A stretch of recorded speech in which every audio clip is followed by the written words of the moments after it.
Merci à toutes et tous d'être ici et merci aux Délices de nous accueillir donc pour cette réunion de débat vers une nouvelle ère de crise, de guerre et de révolution.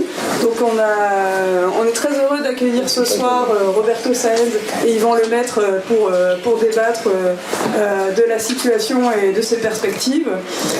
Donc nous avons profité de la venue de notre camarade Roberto Sáenz en Europe qui vient présenter son ouvrage Le marxisme et la transition socialiste que vous pouvez vous procurer ici en castillan.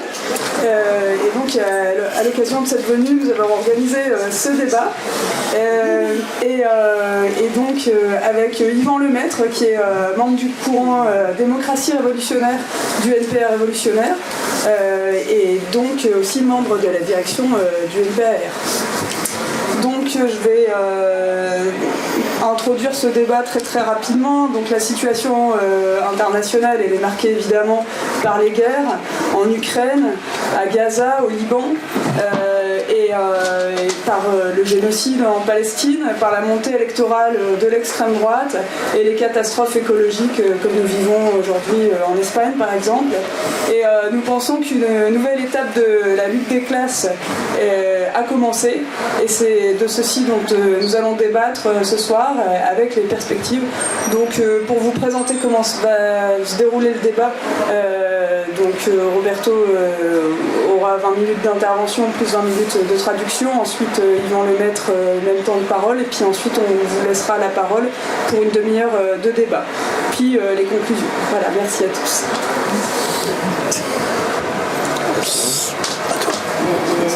Ça, ¿hagamos otra? Ok. Bonsoir à toutes et tous. Hola, todos. Hola. ¿Qué tal? Je ne parle français, mais Santiago me va a traducir. Excusez-moi. Merci beaucoup por voces. Speak en portugués.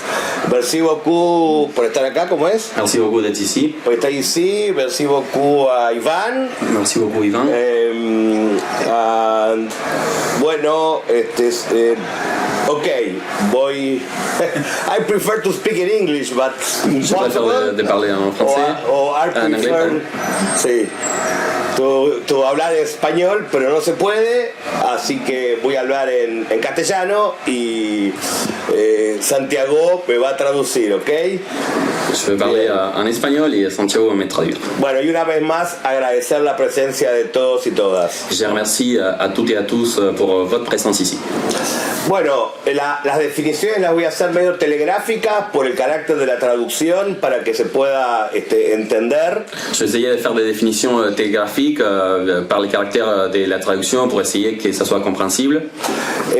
Nous apasionés por la situación internacional que es muy complexa pero muy rica. Nous sommes passionnés par la situation internationale qui est très complexe mais qui est très riche. Nos parece que se ha abierto una nueva etapa mundial a partir de la última, más o menos, de la última década, desde el 2008 se ha abierto una nueva etapa mundial. Nous croyons que nous sommes face à une nouvelle étape de la lutte des classes mondiale depuis la dernière décennie, depuis 2008.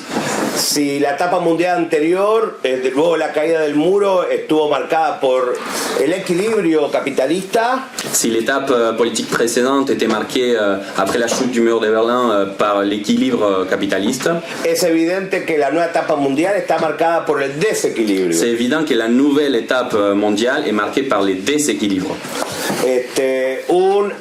Un desequilibrio que puede dar lugar a acontecimientos de extrema derecha o contrarrevolucionarios, pero que también puede dar lugar a acontecimientos revolucionarios en el siglo XXI. Un déséquilibre qui peut donner lieu à l'émergence des phénomènes réactionnaires d'extrême droite, mais également des phénomènes révolutionnaires dans le XXe siècle. El siglo XXI está marcado por una serie de características que hacen a la especificidad del siglo. Le XXe siècle est marqué par un certain nombre de caractéristiques spécifiques qui font à la spécificité de ces siècles. Si al comienzo del siglo XXI todavía estamos marcados por las herencias del siglo XX, el siglo XXI, aunque algunas herencias del siglo XX continúan, el siglo XXI viene caracterizado por un conjunto de elementos específicos y propios de este nuevo siglo. Au début du XXe siècle, même si on était encore marqué par l'héritage de certaines caractéristiques propres au XXe siècle, nous pouvons dire que nous sommes face à un nouveau siècle qui a des caractéristiques spécifiques de ces moments, de ces siècles. Entonces, de alguna manera, la primera definición sería de que entramos a una nueva etapa dentro de la actual época genérica de crisis del capitalismo. Donc la définition générale, la première définition, c'est que nous sommes dans une nouvelle étape qui s'inscrit dans une époque générale de la crise du capitalisme. Que toma la definición clásica de Lenin, pero enriquecida. Qui prend la définition classique de Lénine, mais enrichie.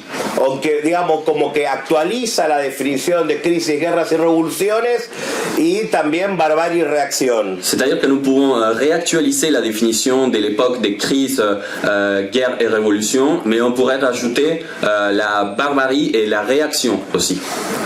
Y que para las generaciones más jóvenes, las generaciones incluso no tan jóvenes, pero las generaciones que empezaron a militar a partir de los años 80, es como una circunstancia realmente de quiebre en relación a los rasgos característicos de una etapa marcada por la estabilidad y por el retroceso. Et pour les nouvelles générations, pour les jeunes, pour ceux qui ne sont pas assez jeunes aussi, et des camarades qui ont commencé à militer, par exemple à partir des années 80, la nouvelle étape implique une rupture avec des éléments qu'on a pu vivre avant, d'instabilité politique.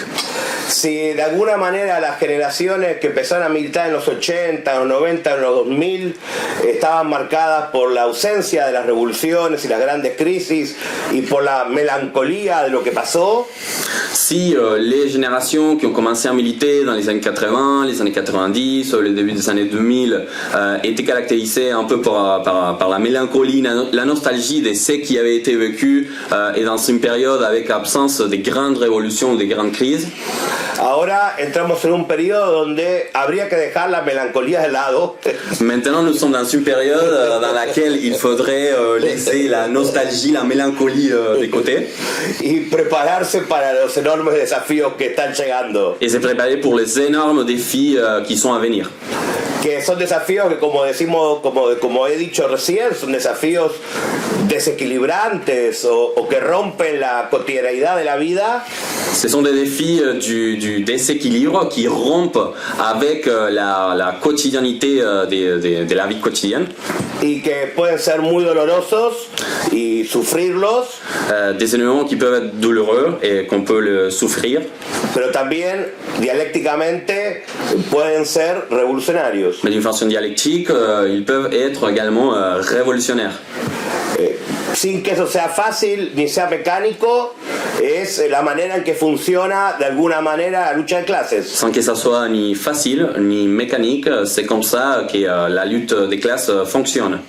Cuando se rompen los equilibrios estructurales, cuando la vida cotidiana de las personas entran en crisis, quand les équilibres structurels sont rompus et quand la vie quotidienne des personnes rentre dans une crise, es materialmente posible, c'est matériellement possible que algunos tomen un rumbo conservador, de extrema derecha, defensivo, que certains prissent une orientation défensive, conservateur, d'extrême droite, y otros y otras tomen un rumbo, digamos, no es fácil, pero tomen un rumbo revolucionario. mais que d'autres prennent un rôle révolutionnaire.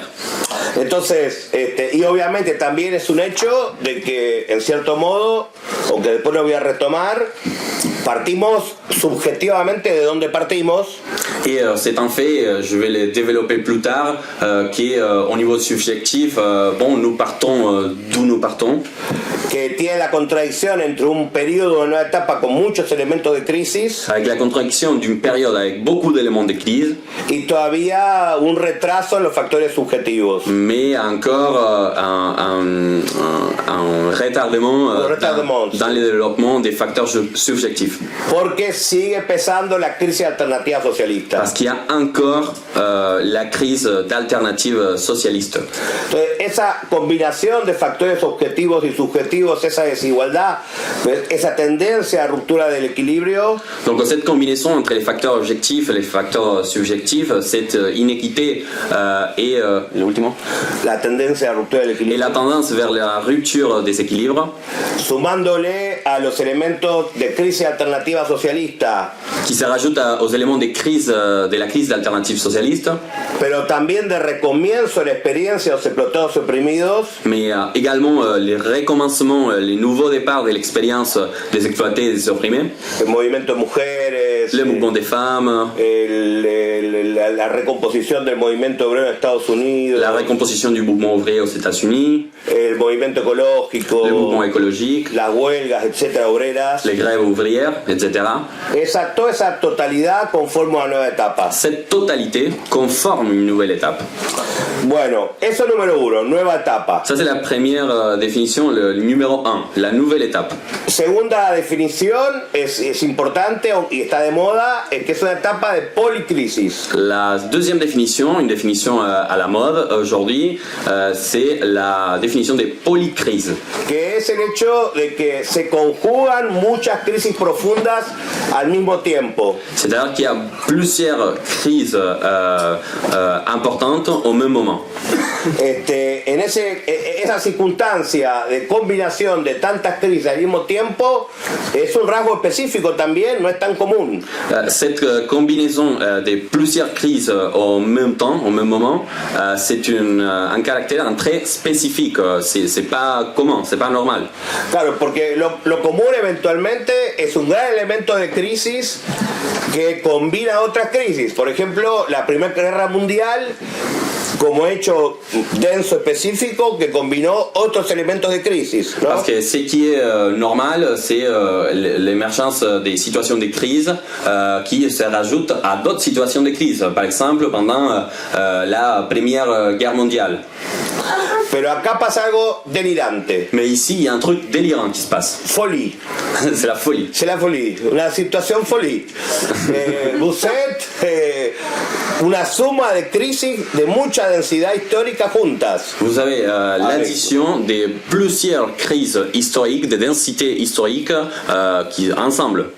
Por ejemplo, Valencia, la crisis ecológica es cada vez más una vivencia cotidiana y no solo una discusión de especialistas.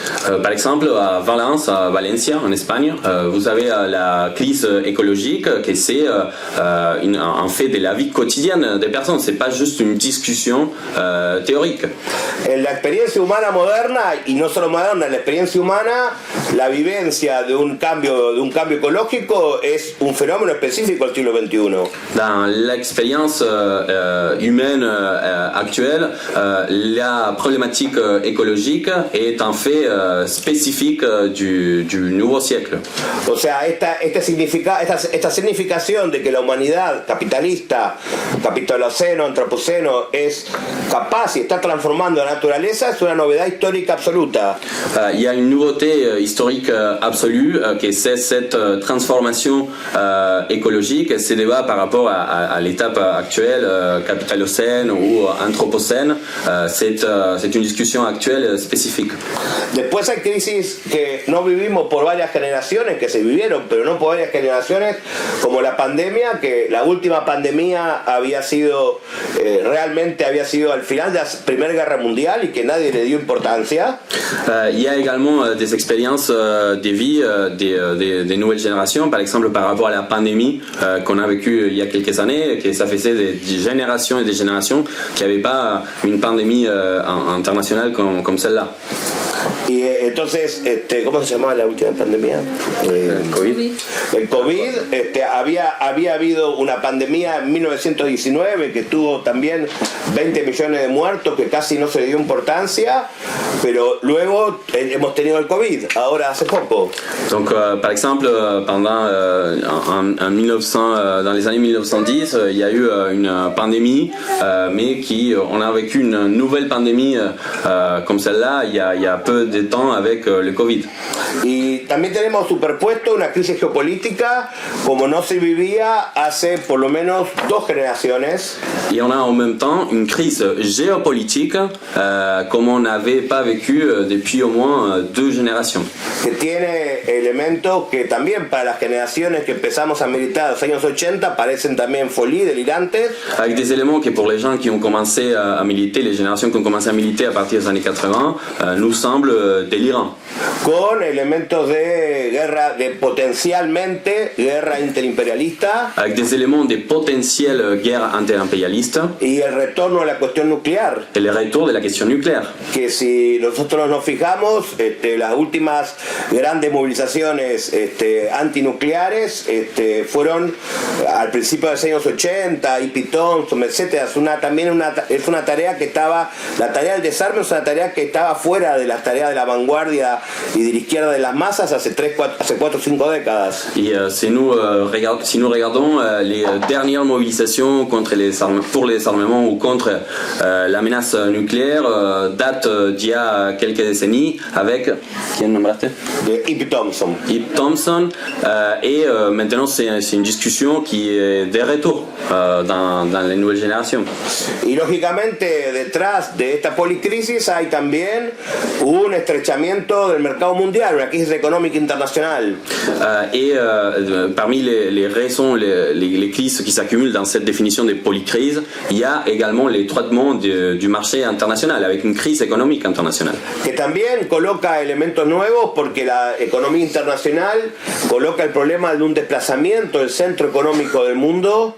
Et cela nous met face à des problèmes économiques nouveaux parce que cela implique un déplacement du centre économique mondial. Que es significativo y es simpático. Qui est significatif et qui est sympathique. Porque reintroduce Oriente en la historia. Parce que cela réintroduit l'Orient dans l'histoire. Porque, dicho exageradamente, d'une façon exagérée. Y olvidándonos de la Revolución China del 49. Et en oubliant la Révolution chinoise du 49. El siglo XIX y el siglo XX fueron siglos marcados por el dominio de Occidente. Le 19e siècle et le 20e siècle étaient 2 siècles marqués par la domination d'Occident. Considerando a Rusia como un país occidental, no, la Revolución Rusa, etc. Évidemment, il y avait la Révolution russe et on peut considérer la Russie comme un pays occidental, mais... Pero desde el punto de vista económico hay un descentramiento del mundo, una tendencia al Asia-Pacífico. Mais du point de vue économique, il y a une tendance vers la décentralisation et vers un déplacement vers la zone d'Asie-Pacifique. Entonces ahí hay dos definiciones importantes, una definición de análisis y una definición programática. Donc là, il y a 2 définitions importantes. Il y a une définition d'analyse et une définition programmatique. La definición de análisis es la de una crisis que va más allá de la economía, que no es solo económica. La définition d'analyse, c'est qu'il y a une définition qui va au-delà de l'économie, c'est pas seulement l'économie. Y la definición programática importante es que hay una tendencia a un enfrentamiento geopolítico entre potencias, viejos y nuevos imperialismos. Et la définition programmatique, c'est qu'il y a une tendance à la confrontation entre des nouveaux et des vieux impérialismes. A nuestro entender, más allá del excursus del desarrollo histórico, à notre avis, au-delà du développement historique, la Rusia y la China constituyen imperialismos en reconstrucción o imperios en reconstrucción. La Russie et la Chine constituent des impérialismes en construction ou en reconstruction, ou même des empires en reconstruction. Lo que también repropone otro elemento que es relativamente nuevo, o que es nuevo, digamos, a partir de los años... Sí, que es relativamente nuevo, que es también, además del retorno a la cuestión interimperialista, el retorno a la cuestión nacional. Et cela introduit un nouveau élément, au-delà de la réintroduction du problème impérialiste ou interimpérialiste, c'est le retour de la question nationale. Es decir, además del enfrentamiento entre naciones dominantes, C'est-à-dire, en plus de la confrontation avec les nations dominantes, la problemática de las naciones dominadas. la problématique des nations dominées. En el caso palestino creo que es más sencillo de interpretar a pesar de sus direcciones retrógradas islámicas. Dans les cas palestiniens, je pense que c'est plus simple de l'interpréter au-delà des directions nationales rétrogrades islamiques. Y en el caso ucraniano capaz es más complejo de entender. A nuestro modo de ver hay una confrontación doble, hay elementos de una guerra por procuración interimperialista. Et dans les cas ukrainiens, c'est peut-être plus complexe à analyser. Nous croyons qu'il y a des éléments d'une Guerra interimperialista. guerre interimpérialiste, O también opinamos que hay un elemento nacional ucraniano que es justo. mais on pense également qu'il y a un élément des revendications ukrainiennes qui est juste. Si uno tiene la sensibilidad de entender que Ucrania Si on a la sensibilité et la possibilité de comprendre que l'Ukraine es una de las tragedias del estalinismo del siglo XX. représente l'une des tragédies du stalinisme au XXe siècle. Con la colectivización forzosa que se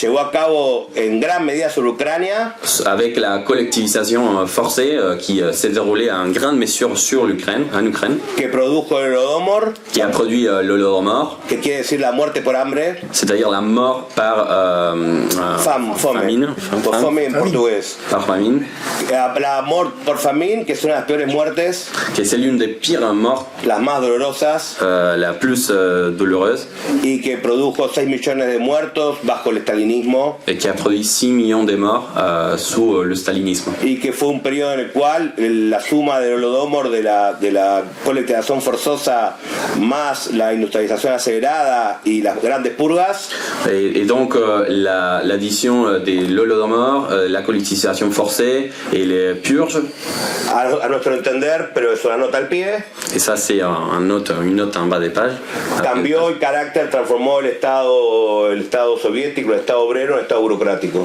qui ont fait que l'État soviétique devient un État bureaucratique, qui a changé les caractères de cet État. Ok, ¿cuánto La voy? nature. No me quiero extender. 18 minutos. ¿Cuánto tiempo tengo? ¿40? Sí, Tengo 40. estás en la mitad. Estoy en la mitad. Ok. Bueno, entonces, esos son los elementos, digamos, más objetivos. Ce sont les éléments les plus objectifs. Entonces, de lo objetivo vamos a tratar de ir un poco más a lo subjetivo. Donc de l'objectif, on va essayer d'aller vers les subjectifs. En la combinación de elementos objetivos y elementos de la lucha de clases, Donc dans la combinaison des éléments objectifs et des éléments de la lutte des classes, nosotros vemos a nivel internacional una coyuntura de lucha de clases reaccionaria, nous voyons une conjoncture au niveau international réactionnaire, pero con reversibilidad dialéctica. mais avec réversibilité dialectique. Vemos una situación de acción y reacción. On voit une situation avec de l'action et de la réaction. Lo que quiere decir que vemos una situación, no nos obsesiona tanto la discusión de la extrema derecha, Cela veut dire qu'on n'est pas seulement obsédé par la discussion sur l'extrême droite, sino que vemos un escenario de polarización, mais on voit plutôt un scénario des polarisations. pero no solamente entre estados, Mais pas seulement entre les États, sino una polarización a nivel de la lucha de clases. mais une polarisation au niveau de la lutte des classes. Que no quiere decir que no haya dificultades en la lucha de clases. Cela ne veut pas dire qu'il n'y ait pas de difficultés dans la lutte des classes. Tampoco quiere decir que no tenga iniciativa la extrema derecha. Mais cela ne veut pas non plus dire que l'extrême droite n'a pas d'initiative. Pero sería un error completo ver solamente las iniciativas o el peso que tiene más que proporcional hoy la extrema derecha, Mais ça serait une erreur de voir seulement les poids ou les initiatives du côté de l'extrême droite y no ver, por ejemplo, el levantamiento antirracista en Estados Unidos al final del gobierno de Trump, sans voir de l'autre côté, par exemple, les soulèvements antiracistes qu'il y a eu aux États-Unis à la fin du mandat de Trump. o no ver, por ejemplo, la dramática pero heroica y sin fin resistencia palestina, Ou ne pas voir l'héroïque, dramatique et sans fin, mais héroïque quand même, résistance palestinienne. o no ver el proceso de reorganización de la nueva clase obrera incipiente, es verdad, en Estados Unidos. ou ne pas voir les processus de récomposition ouvrière, même qui est incipiente et qui commence aux États-Unis. O no ver que en el medio del mundo de la sin razón de la extrema derecha Ou ne pas voir qu'au milieu de ces mondes irrationnels de l'extrême droite, existe el mundo del movimiento por la emancipación de la mujer il y a également les mondes, les mouvements de l'émancipation des femmes. y que en el mundo las movilizaciones mundiales más grandes Et dans un monde où il y a des énormes manifestations mondiales, internationales, son las marchas del orgullo. ce sont les marches des fiertés qui apparaissent comme l'une des principales mobilisations. O sea que usted tiene en un extremo a Trump, a Bolsonaro, a Milei, bla bla bla, Orbán, bla bla bla. Donc nous avons d'un côté, d'un extrême, Orbán, Milei, ¿quién más? Trump. Orbán, etcétera. Vous connaissez la liste. Y tiene el otro extremo, Et vous avez de l'autre côté, à l'autre extrême, lo cual es muy simbólico, ce qui est très symbolique, una modernización de las relaciones humanas une modernisation des relations humaines expresadas en la marcha del orgullo. O qui sea, s'exprime par exemple dans les marches de fierté. es como muy loco, muy apasionante, muy increíble. C'est fou, c'est incroyable, c'est passionnant. Y esas dos tendencias conviven. Et ces deux tendances coexistent. Lógico que hay batallas electorales y batallas políticas concretas, Évidemment, il y a des luttes électorales et des batailles politiques concrètes. concretamente este martes hay elecciones en Estados Unidos. Concrètement, mardi, il y a des élections aux États-Unis.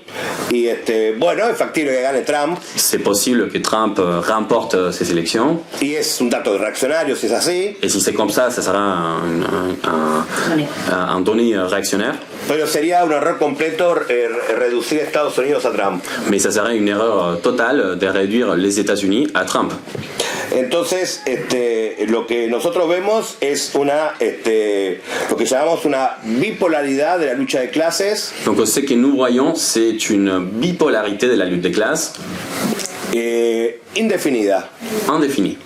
y donde por supuesto hay un elemento importante de dirección, Il y a un élément important de direction. porque la extrema derecha es parlamentaria y extraparlamentaria, Parce que l'extrême droite, elle est parlementaire, mais extra-parlementaire aussi, pero no fascista, pas fasciste. pero la izquierda reformista es solo parlamentaria. Mais la gauche réformiste, elle est seulement parlementaire. Entonces, la extrema derecha pelea con las dos manos, con los dos brazos, Donc l'extrême droite lutte avec les deux bras, y el movimiento de masas parece un boxeador con un brazo atado. et le mouvement des masses semble un boxeur avec un bras attaché comme ça. Sí, se entiende, porque todavía el movimiento de masa está, la mayoría, digamos, las corrientes de masa son las reformistas. C'est parce que, actuellement, les courants des masses, ce sont des réformistes. Entonces, ok, vemos una desigualdad entre los factores objetivos y subjetivos, Donc on voit une inéquité entre les facteurs objectifs et les facteurs subjectifs. nos parece que el periodo tiene elementos revolucionarios, digamos entre comillas, aunque no me guste la palabra, objetivos, Nous voyons que la période actuelle et les possibilités des révolutionnaires, même si j'aime pas ces mots, ont actuellement des traits, des caractéristiques objectives.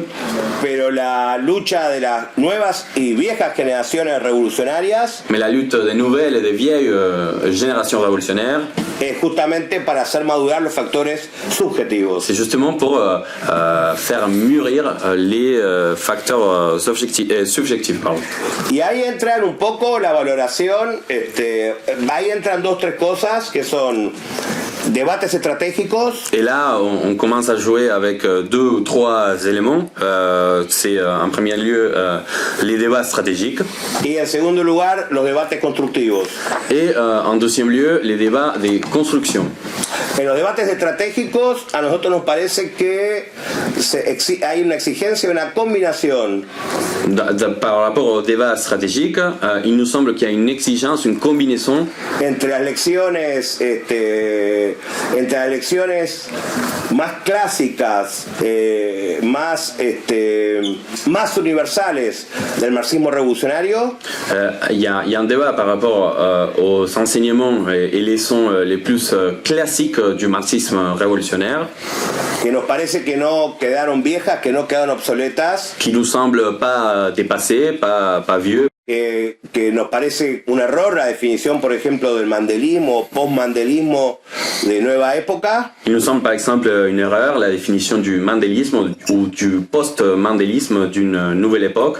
Que en general las definiciones clásicas del marxismo revolucionario, del trotskismo en relación al reformismo están validadas, son correctas. Que d'une façon générale, les leçons de l'expérience du marxisme classique par rapport au débat avec les réformistes sont encore valables d'actualité.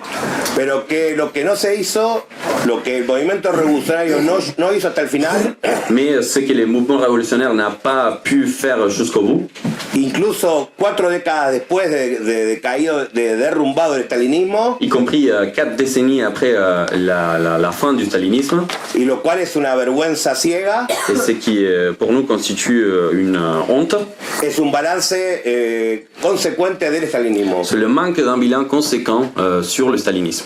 Entonces hay una combinación de C'est-à-dire qu'il y a une combinaison reafirmación de la elaboración clásica del marxismo revolucionario entre la nécessité de réaffirmer l'actualité du marxisme classique, al mismo tiempo que una renovación del marxismo revolucionario en même temps qu'il y a une rénovation du marxisme révolutionnaire para sacar conclusiones hasta el final del stalinismo pour tirer les leçons, les conclusions jusqu'au bout de l'expérience du stalinisme y dejar de definir de manera obsoleta et arrêter de définir d'une façon obsolète cuestiones que son a debate, están abiertas, des questions qui sont à débattre, qui sont ouvertes, pero que a nosotros nos parecen ridículas, mais qui nous semblent ridicules. que la URSS es un Estado obrero hasta 1989, Par exemple, comme dire que l'Union soviétique était un État ouvrier jusqu'en 1981, o que la burocracia stalinista era una burocracia obrera, ou que la bureaucratie stalinienne était une bureaucratie ouvrière, o que en la URSS había una dictadura del proletariado, ou que dans l'Union soviétique, il y avait une dictature du prolétariat, cuando era una dictadura sin el proletariado, quand c'était une dictature sans les prolétariats, o que la propiedad era una propiedad obrera, la propiedad estatal, ou que la propriété étatisée était une propriété ouvrière, cuando la propiedad no la controlaba el movimiento obrero, quand elle n'était pas contrôlée par les mouvements ouvriers, y cuando en Europa del Este masivamente se decía et quand dans l'Europe de l'Est, on disait massivement que la propiedad que es de todos que la propriété qui appartient à tous, no es de nadie ça appartient à personne, y se la apropia al más vivo. et c'est les plus malins qui se l'approprient. Entonces hay una combinación, hay una necesidad de reflexión programática y actualización programática Donc il y a une nécessité de réactualisation et de rediscussion programmatique que combina elementos clásicos qui combine à la fois des éléments classiques y elementos renovadores de actualización et des éléments rénovateurs d'actualisation, y que nosotros humildemente intentamos hacer con este mamotreto. et on essaye de faire cela d'une façon humble avec, avec ce livre, avec ces petits bouquins, Humildemente. d'une façon humble. Porque es una elaboración que hay que hacerla colectivamente. Parce que c'est une élaboration qu'il faut faire d'une façon collective. Y no lo puede hacer una sola corriente. Et c'est pas un seul courant qui peut faire cela. Y que nos reenvía a que hay que pensar metodológicamente nos reenvía a la mejor tradición del marxismo, del materialismo dialéctico. Et tout cela nous renvoie à la meilleure tradition du marxisme, du matérialisme dialectique, Que para nosotros es una combinación de Marx y Hegel, qui pour nous c'est une combinaison de Marx et Hegel. y la frase clásica de Goethe que gris es la teoría, pero verde el árbol de la vida. Et la phrase classique de Goethe, la théorie est grise, mais l'arbre de la vie est vert. Es verde, más verde que nunca. L'arbre de la vie est plus vert que la théorie. Non, l'arbre de la théorie est plus vert que la vie. Non, pardon, la Al revés, al revés. On va y arriver, on va y arriver. On va y arriver. La vida es plus verte que la teoría. Voilà. Lo que quiere decir que la riqueza de richness, la riqueza dialéctica de lo real. Cela veut dire qu'on insiste sur la richesse du réel, de l'expérience vitale. Y eso requiere un abordaje que no sea ecléctico, Et cela nécessite une façon d'aborder les débats qui ne soit pas éclectique, como ha caracterizado muchas veces a la corriente mandelista, comme les courants mandélistes a été souvent caractérisés, pero tampoco ridículamente osificado, mais non plus une façon ridiculement ossifiée, pétrifiée, de repetir fórmulas muertas, de répéter des formules vides, mortes, como el caso de Luturier, comme c'est le cas des Luturiers, que repite y repite la misma fórmula. qui répètent toujours la même formulation. Hay un ejemplo parecido al de Luturier, el POR de Bolivia, el Partido Obrero Revolucionario de Bolivia. Il y a un exemple qui ressemble à Luturier dans les ports, les partis ouvriers révolutionnaires de la Bolivie, Que para cualquier situación dice dictadura del proletariado. qui face à n'importe quelle situation, ils répondent dictature du prolétariat. Y esa no es la tradición del marxismo revolucionario, que da respuestas concretas. Et cela n'est pas la tradition du marxisme révolutionnaire qui essaye de donner des réponses concrètes.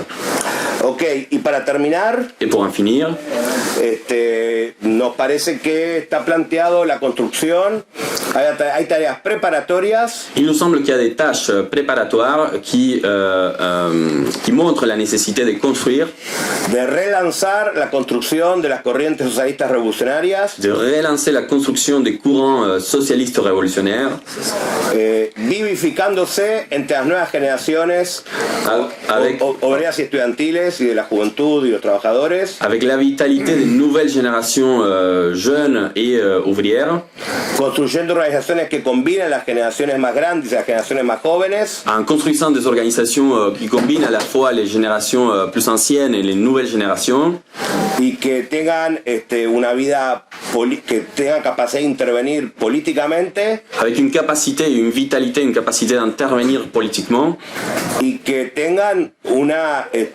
discusión profunda del programa y la política, avec une discussion profonde sur les programmes et la politique, que es justamente lo que no ocurre en NPA. que c'est justement ce qui ne se produit pas au MPA.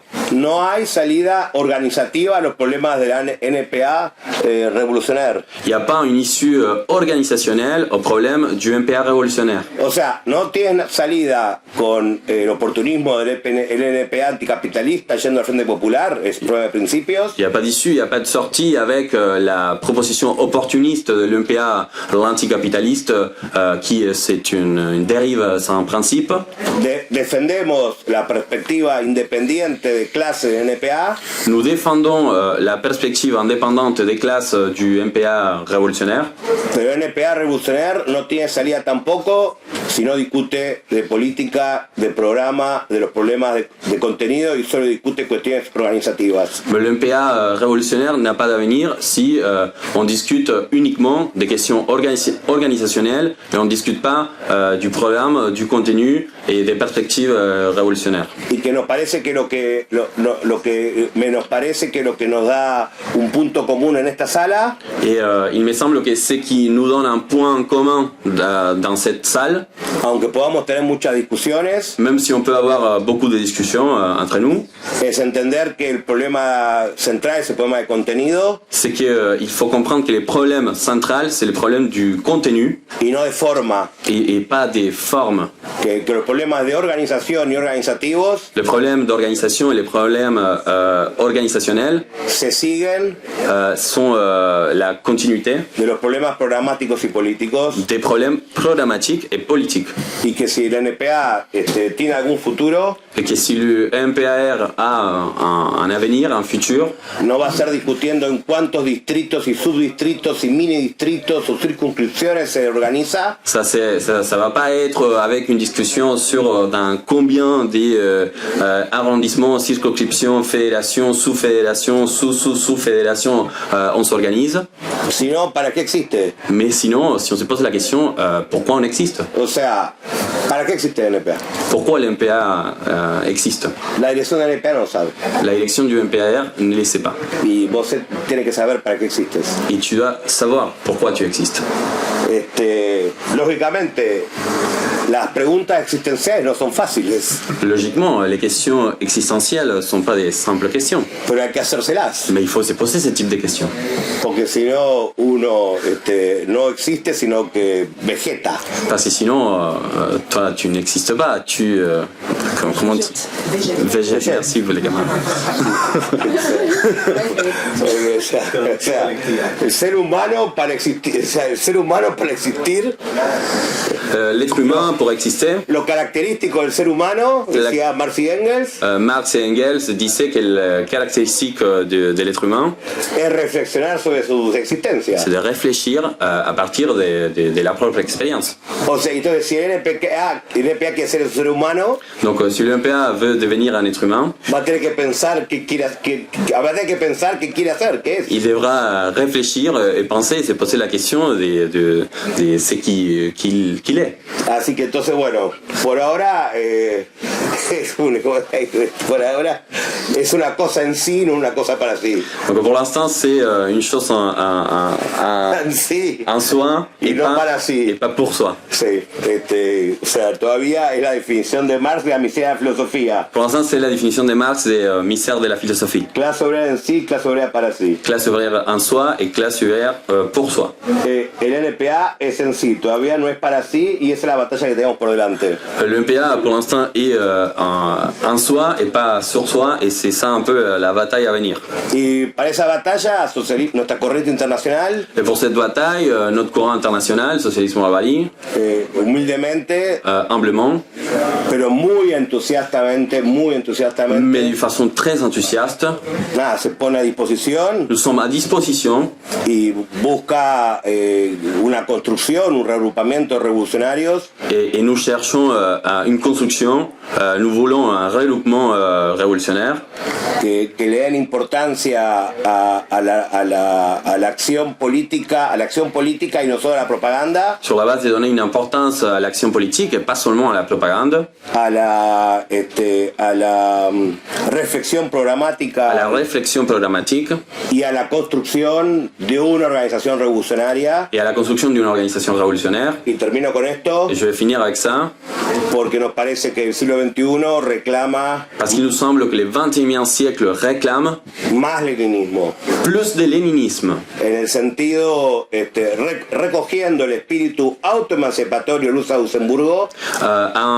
Nosotros recogemos el sentido autoemancipatorio de Rosa Luxemburgo, en reprenant aussi l'esprit auto-émancipatoire de Rosa Luxemburg, pero también recogemos con mucha fuerza la definición de fondo de Lenin, mais aussi avec les définitions des fonds de Lénine, que la idea de partido, la idea de un programa, la idea de la política como lo universal, l'idée d'un parti, l'idée d'un programme, l'idée de la politique comme quelque chose d'universel, requiere el partido revolucionario, a besoin d'un parti révolutionnaire, porque el partido es lo menos espontáneo que surge en la experiencia de las masas obreras y populares. parce que le parti c'est le moins spontané de ce qui est l'expérience des classes ouvrières et populaires. Bueno, así que se me acabó el tiempo y les agradezco mucho por escuchar. Bon, c'est fini pour moi, c'est fini le temps et je vous remercie énormément de votre écoute attentive.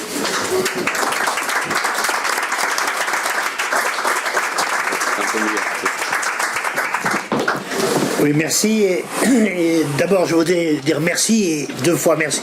Merci aussi de votre invitation à débattre d'un sujet vaste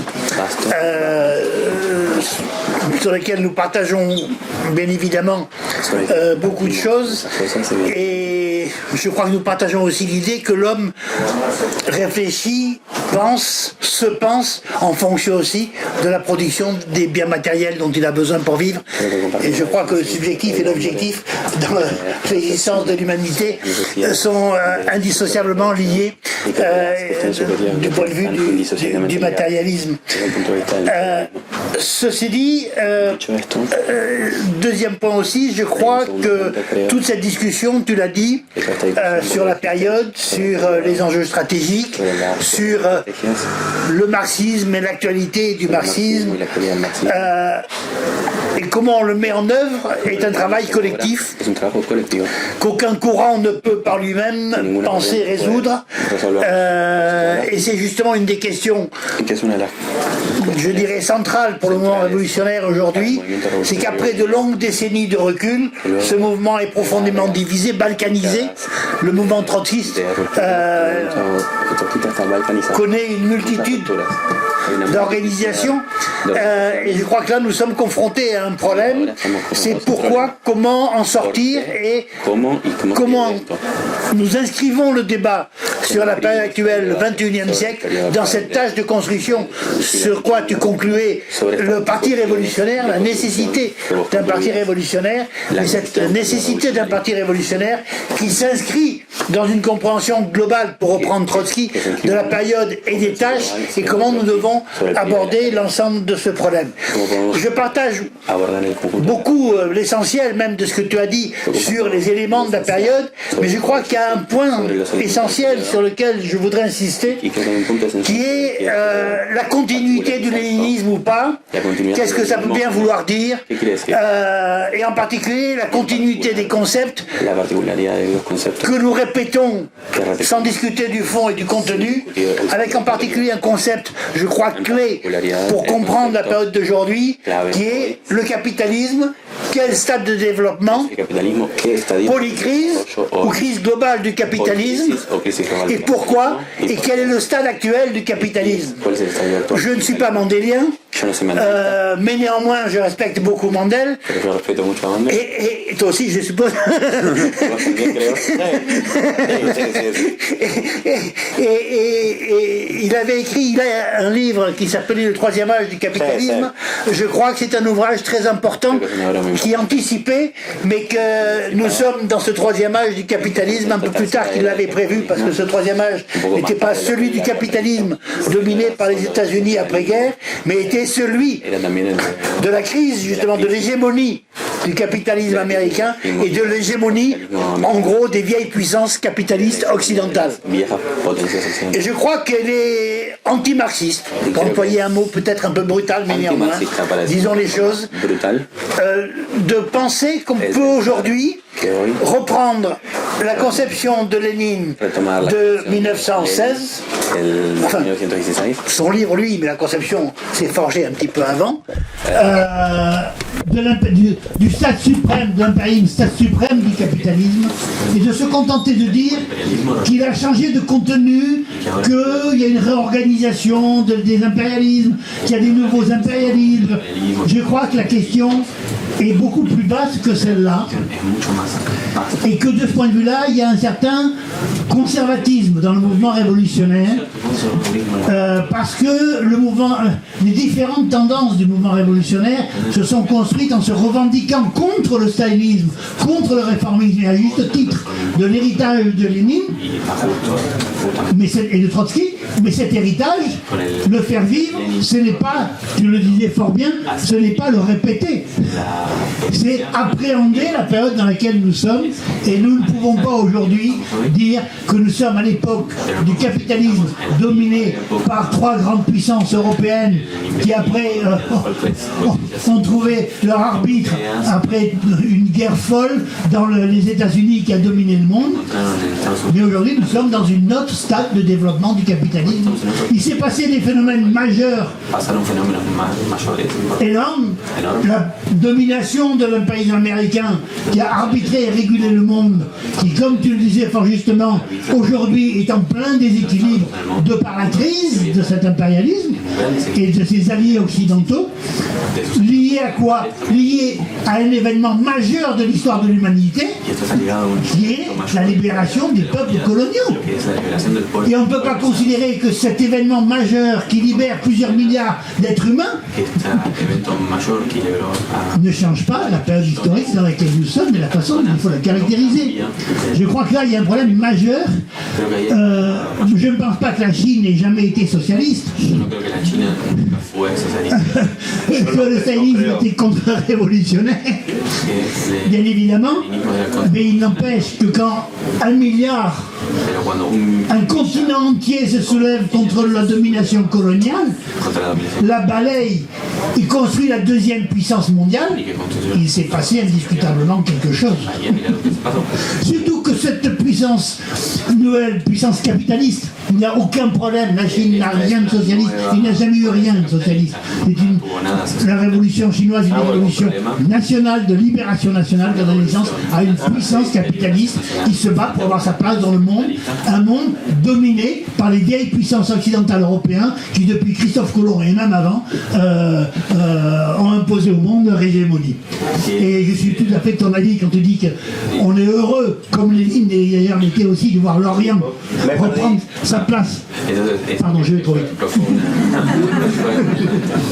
fue un gran acontecimiento rebelarse contra los socialistas y la verdad, tu peux répéter la dernière. Oui, comme Lénine, nous sommes heureux de voir l'Orient s'être levé. Como Lenin estamos contentos de ver el Oriente Parce que Lénine attendait l'issue de la révolution Lenin esperaba d'octobre, pas uniquement du point de vue européen et de l'Allemagne, mais du point de vue fuera la revolución en Rusia, de l'Orient de l'Asie. pero también en Asia también hubiera la Alors ça s'est pas produit comme il l'aurait aimé, et comme nous aussi d'ailleurs on aurait aimé, c'est-à-dire par lo hubiera querido, l'extension d'une révolution socialiste. socialista. Et on a connu un recul profond, Conocimos un retroceso enorme avec qui aboutit d'ailleurs à l'effondrement de l'URSS, con el effondrement de la Unión Soviética, et à l'intégration con la integración des 2/3 de l'humanité au marché capitaliste mondial, de la humanidad al mercado capitalista mundial. le capital occidental trouvant dans les pays nouvellement émancipés El capitalismo mundial encontró en los países nuevamente Sí. emancipados le prolétariat tout destiné à produire les marchandises dont il avait besoin el proletariado destinado a producir todas las mercancías Sí. que necesitaba pour relancer le taux de profit. para relanzar La Chine est devenue l'atelier du monde la China devino la fábrica del mundo avant de devenir au début de ce siècle antes de la deuxième puissance mondiale et avec un développement manifestement le capitalisme occidental connaît une crise d'accumulation du capital plus grande que ne la connaît la Chine, mais ces deux mécanismes y compris profondément différents. Il n'empêche que l'ensemble de la situation mondiale est dominée par cette contradiction entre la domination des vieilles puissances impérialistes occidentales et l'émergence de nouvelles puissances capitalistes rivales, sans que tout ça puisse se trancher dans une nouvelle guerre mondiale du type de celle de 14. Nous sommes dans une configuration mondiale profondément changée, qui est en général décrite comme un capitalisme financiarisé, mondialisé. Je reprendrai pour ma part la formule. Nous ne sommes plus à l'époque du stade suprême du capitalisme. Nous sommes à l'époque du capitalisme financiarisé, mondialisé. Tous les pays, petits ou grands, sont des puissances, des micro-impérialismes. On parle d'impérialisme multipolaire. Bon, ok. Mais ça veut dire quoi? Ça veut dire qu'il y a des impérialismes dominants, il y a des impérialismes nouveaux, il y a l'Iran, c'est quoi? L'Arabie Saoudite, le Qatar, c'est qui, c'est quoi?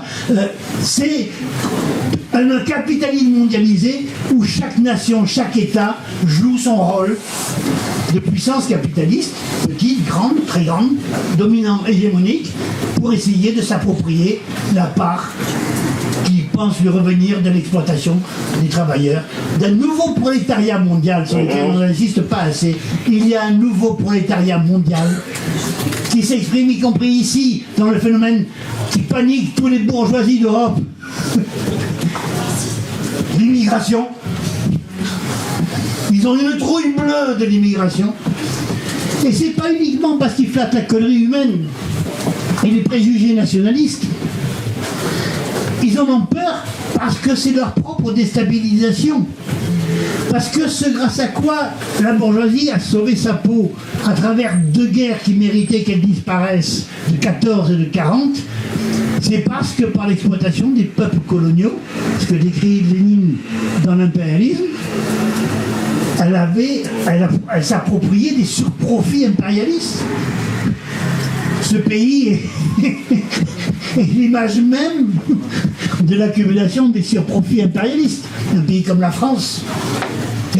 Et le marché du travail a été rompu, tel qu'il était géré par les bourgeoisies, avec la mondialisation. Les prolétaires sont mis en concurrence dans toute la planète. Vous avez tous vu, je suppose, le film Suleiman, qui est un tableau terrible, bon, parmi d'autres, de cette mise en concurrence des travailleurs à l'échelle mondiale. Et cette concurrence fait qu'il y a une péréquation.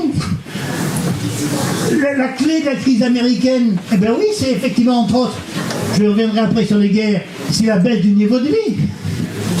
C'est le renouveau du mouvement ouvrier américain, les grèves à Boeing, les grèves dans l'automobile, c'est la baisse du niveau de vie, c'est l'exacerbation des inégalités. Toute la crise politique américaine, dans ses confusions totales, est l'expression de la surexploitation des travailleurs, de la mise en concurrence des travailleurs à l'échelle mondiale,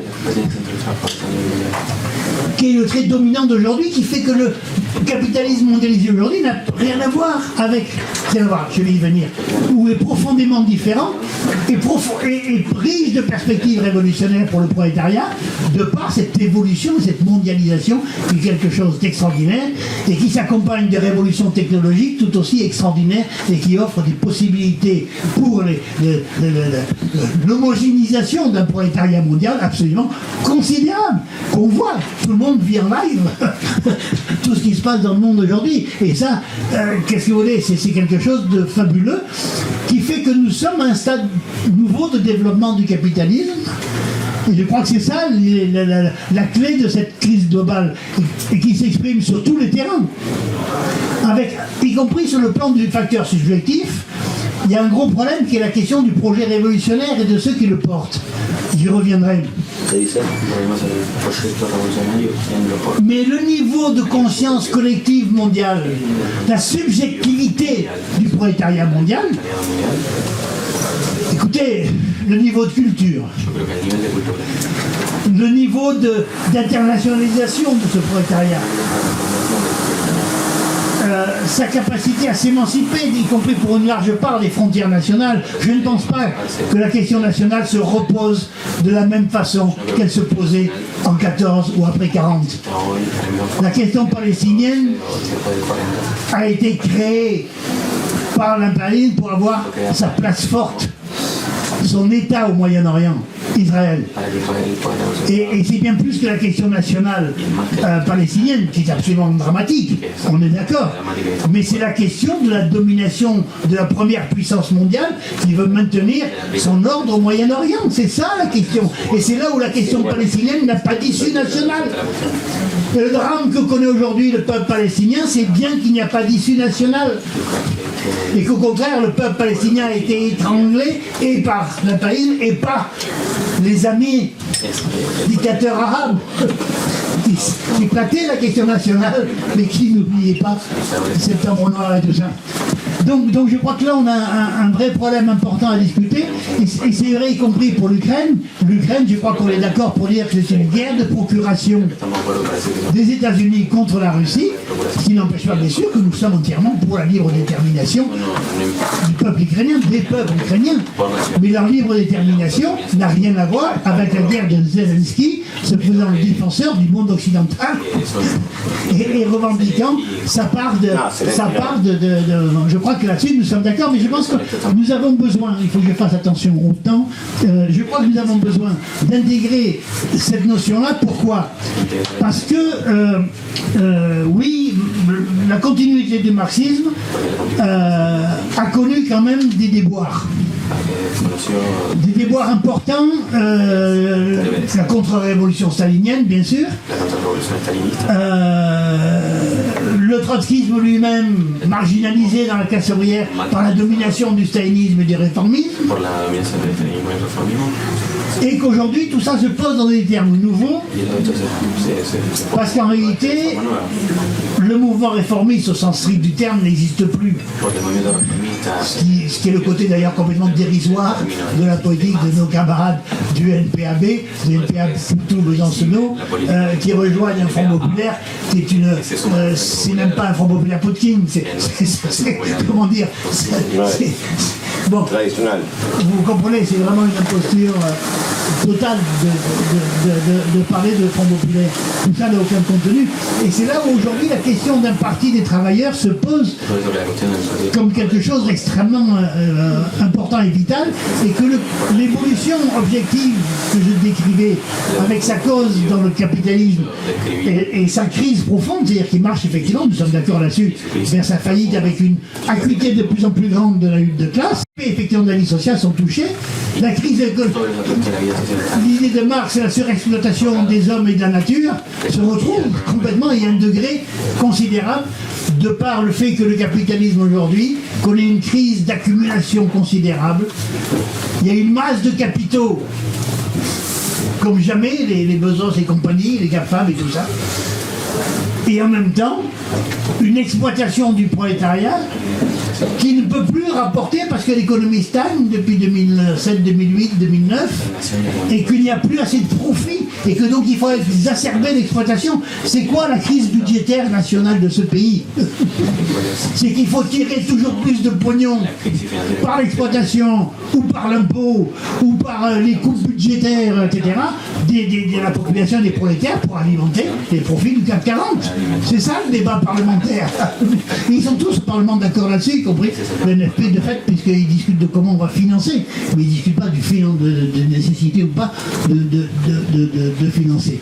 Donc je crois que là, cette crise globale du capitalisme nous amène à repenser effectivement le programme révolutionnaire dans la lumière de l'expérience. Oui, Trotsky avait, dans sa démarche transitoire, avait entièrement raison, mais on ne peut plus se contenter de dire deux choses. Les forces productives ont cessé de progresser. Il avait raison à son époque, mais de fait la vie a prouvé, plus verte que la théorie, a prouvé que c'était un pronostic dans l'immédiat juste, mais à long terme, qui s'avérait, il faut 2 minutes, qui a été contredit par l'histoire, et que de ce point de vue-là, l'humanité a connu un nouveau développement qui a mûri considérablement le développement des forces productives, des conditions objectives, mais aussi subjectives. Tout ce que tu citais, le mouvement des femmes, les migrants, la crise écologique, un sentiment capitaliste confus domine la planète, par bien des côtés. Et il y a une course de vitesse entre un affrontement central entre le vieux monde, représenté par Musk, Trump, la folie en marche, et par ailleurs, un prolétariat, un mouvement des femmes, la lutte des migrants, qui porte l'avenir de l'humanité. Et le conflit, il y a ces deux. C'est ça qui est le cœur de la situation mondiale. C'est ce conflit. Et dans la mobilisation par en bas des prolétaires, des femmes, des migrants, de l'ensemble du monde du travail, nous devons chercher à construire ce parti révolutionnaire avec, et je conclurai là-dessus parce que je crois qu'il faut, avec nécessité pour nous de sortir de l'émiettement. Je partage certains jugements formulés sur lutte ouvrière puisque j'ai milité très longtemps et que nous nous sommes séparés brutalement. Je partage certains éléments de critique de mes camarades et amis du NPA révolutionnaire, mais c'est ensemble que nous en sortirons. Et je pense, je suis convaincu même, qu'on ne s'en sortira à une condition, et c'est ça la critique pour ma part aussi que je fais de la part de mes camarades de l'AR et d'Étincelle, c'est qu'il nous faut aborder à bras-le-corps la question de la période et de ce que ça change pour nous. On ne peut pas recommencer à construire un énième groupe trotskiste qui que concurrent RP, concurrent LO, Il faut sortir de cette logique-là pour créer une dynamique unitaire, démocratique, révolutionnaire, qui passe par la discussion de la période que nous vivons. En quoi le capitalisme financiarisé et mondialisé tel qu'il est aujourd'hui crée les conditions dans un délai qui n'est pas pour un siècle. Je milite depuis quelques années. Nous connaîtrons des mouvements encore bien plus grands que 68. Pas dans 20 ans. Le mouvement de révolte populaire ouvrière est en marche. C'est pour ça qu'ils ont la trouille. C'est pour ça qu'il y a des Trump lancés par la finance dans le pays le plus riche, le plus cultivé, le plus du monde, et qui produit cette monstruosité, lui et Musk, le couple du siècle. Mais ça n'offre aucun avenir à l'humanité. Et automatiquement, le mouvement d'en bas va se ressaisir et bouleverser tout ça. Et nous, là-dedans, il faut qu'on arrive à unir nos forces, et je conclue là-dessus, pour arriver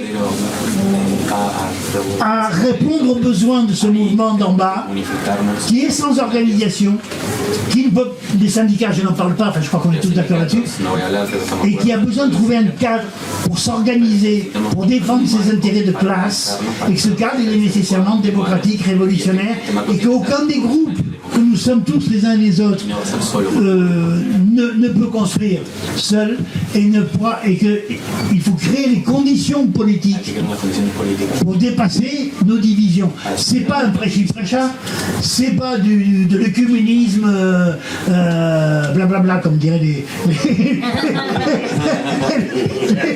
Sud-Américains. C'est pas du blablabla. No es ecuménico blablabla. C'est pas du blablabla. Je connais mieux en espagnol. C'est pas du blablabla. C'est pas de l'œcuménisme. C'est réellement une discussion politique que nous n'avons pas le choix pour fonder une stratégie de construction d'un parti, un programme qui permette d'unifier ces crises globales, l'ensemble des contestations qui sont portées dans une perspective révolutionnaire, socialiste, communiste, mais y compris là, les termes eux-mêmes seront rediscutés parce qu'ils ont pris un contenu. Xi Jinping, c'est pas nécessairement ce à quoi tout le monde aspire. C'est pour dire que nous avons besoin de réactualiser le programme révolutionnaire, de le repenser en fonction de la nouvelle époque, de la nouvelle période, de ce que tu décrivais, que je partage, mais avec la dimension de la compréhension qu'il y a un nouveau stade de développement du capitalisme, que c'est pas renier Lénine, c'est au contraire appliquer sa méthode dialectique, historique, matérialiste, le marxisme. Merci. Okay.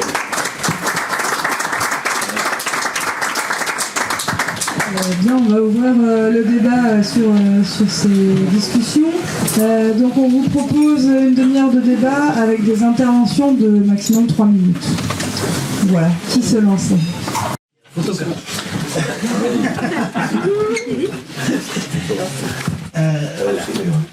Donc, ce ne sera pas une conclusion, mais une invitation à poursuivre le débat qui m'a pour ma part beaucoup intéressé. Et je crois que c'est bien qu'il y ait un peu tout le monde qui discute. Je crois que c'est utile. Et nous, on insiste beaucoup là-dessus. Alors, j'aborderai d'abord la question de savoir si notre insistance sur le capitalisme financiarisé, mondialisé et d'autres façons d'aborder, parce que tout le monde aborde l'idée qu'il y a une nouvelle période. Personne ne peut faire comme s'il ne se passait rien. C'est impossible, enfin certains, mais c'est quand même très très difficile. Et puis après, il y a la question de comment on situe ce qui se passe dans l'histoire, et en particulier dans l'histoire du mouvement ouvrier. Et de ce point de vue-là, je crois que le bilan du XXe siècle, s'il peut être fécond pour le XXIe, ça veut dire que ce n'est pas un bilan purement idéologique, mais c'est un bilan qui lie le subjectif et l'objectif, pour reprendre la formule, c'est-à-dire que le stalinisme n'est pas le produit de la méchanceté de Staline, même s'il était réel, etc.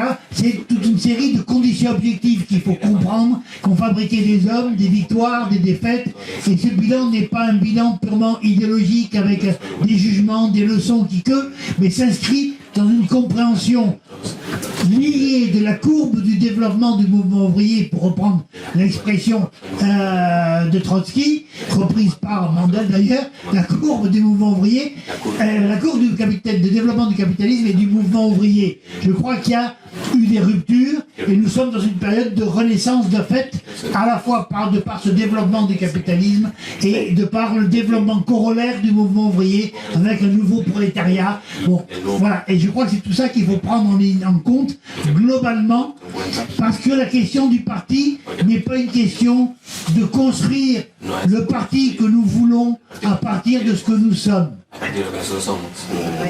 Ça définit une politique sectaire centrée sur soi-même.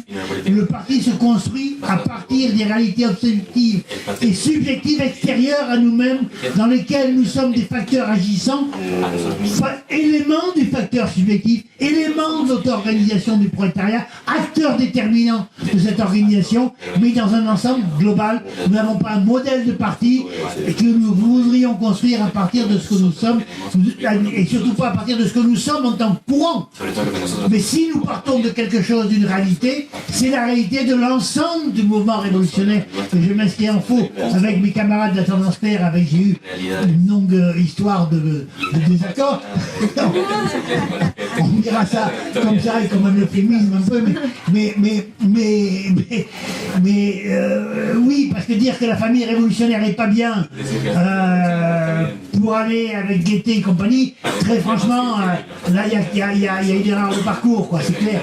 Bon, la crise de NPA telle qu'elle a abouti aujourd'hui, elle a commencé dans un coin que je connais bien, avec l'alliance de Poutou et d'un député LFI dont je ne vous parlerai pas parce que c'est pas la peine. Et franchement, une fois qu'on fait ça, la dérive, elle va tout droit. Hein, et c'est ce qui s'est passé. Et c'était un choix politique catastrophique, bon, qu'on n'a malheureusement pas pu empêcher assez tôt. Dommage, on aurait pu, mais bon, je ne reviens pas sur toute cette histoire. Et je crois que oui, je reprends l'expression que nous sommes des militants, non seulement pas d'une même famille, parce que je dirais pas famille, je vouais, mais non, pas d'une même famille, mais d'un même parti, d'un même mouvement. Et ça, je crois que c'est une idée que je garde dans ma formation politique il y a quelques années, où les relations entre la Ligue et LO étaient fondées par cette idée-là. Nous sommes des militants d'un même parti. Alors certes, on a vu ce que ça a donné. Hein. Je ne prends pas la politique de LO au mot sur ça, mais sur le contenu, et je prends le contenu de ça au sérieux. C'est-à-dire qu'effectivement, tu soulignais tout à l'heure la nécessité de l'internationalisme et de l'indépendance de classe. Je crois que là, nous avons un socle solide qui est la base de la rupture avec la B, mais qui est la base de ce qui nous réunit. Et c'est ce socle-là qu'il faut cultiver, indépendamment des VEF et tout ça. Très bien, les VEF, toute activité militante est respectable et tout le monde participe à sa façon, avec ses talents, avec ses difficultés. Et là où les rapports politiques réels et concrets le met, et la morale là-dedans n'a pas grand-chose à faire, c'est les rapports politiques, et tout le monde participe à la construction du parti. Il y en a qui croient qu'ils font bien mieux que d'autres. J'en ai connu beaucoup dans ma petite histoire. Et au final, je me dis que bon, voilà, chacun ses bilans, mais après, voilà, on fera et on verra.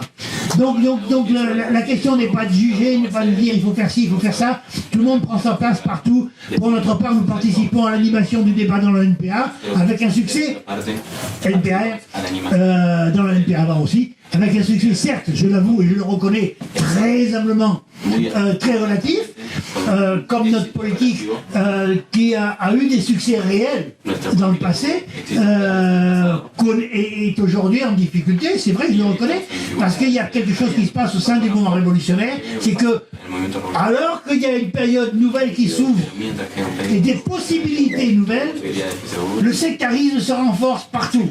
LO, dans toutes les fêtes, envoie ses jeunes camarades polémiquer de façon sectaire pour former des jeunes, parce qu'il faut former les jeunes. Et former les jeunes, c'est les apprendre à être sectaire. Mais oui, c'est ce qu'il faut. Regardez. regardez les discours, regardez le tour, moi j'ai des rapports sur le tour des fêtes de Hello, les discours de Nathalie, les camarades qu'ils envoient à nos fêtes à nous, je vous garantis qu'ils les envoient pour leur apprendre à se blinder contre les autres. Bon, et il y a, si vous voulez, du fait qu'il y a deux choses qui se disputent dans la situation, le recul et les possibilités nouvelles. Le recul l'emporte dans des vieilles organisations qui se sont protégées avec, et nous partageons quelque chose en commun avec les camarades de l'Étincelle, même si c'est dire nous qui avons ouvert le bal des exclusions dans Hello. Bon voilà, ils se sont, et donc il y a un réflexe du trotskisme de se protéger contre le réformisme, de se protéger contre les courants extérieurs, parce qu'il faut protéger l'orthodoxie qu'on représente, et chacun représente son orthodoxie. Il faut rompre ça. C'est pas une question d'écuménisme, c'est comme ça. Je ne vois pas d'où viendra. Moi, je suis pour militer dans les collectifs, militer dans les AG Pro qu'on est, qui en 2016 ou au moment où on a la retraite ont eu lieu, etc. Et avoir le plus large initiative vis-à-vis du mouvement extérieur et pas que dans nos syndicats, ce qui se passe en dehors. Mais c'est une chose. Mais tu ne fais pas ça en tournant le dos à ta propre milieu. Bien évidemment, tu ne transformeras pas les consciences autour de toi, tu ne rendras pas à t'organiser les camarades avec lesquels tu vis, tu milites et tu te bats, si tu n'es pas capable de militer pour influencer ton propre milieu militant que tu côtoies depuis...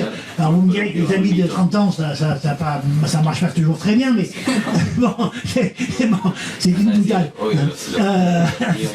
Pas qu'on se trompe sur le sens de mes propos. Mais bien sûr qu'il faut se battre à tous les niveaux. Et de ce point de vue-là, le débat est très utile. Et ça rejoint la question du parti aujourd'hui.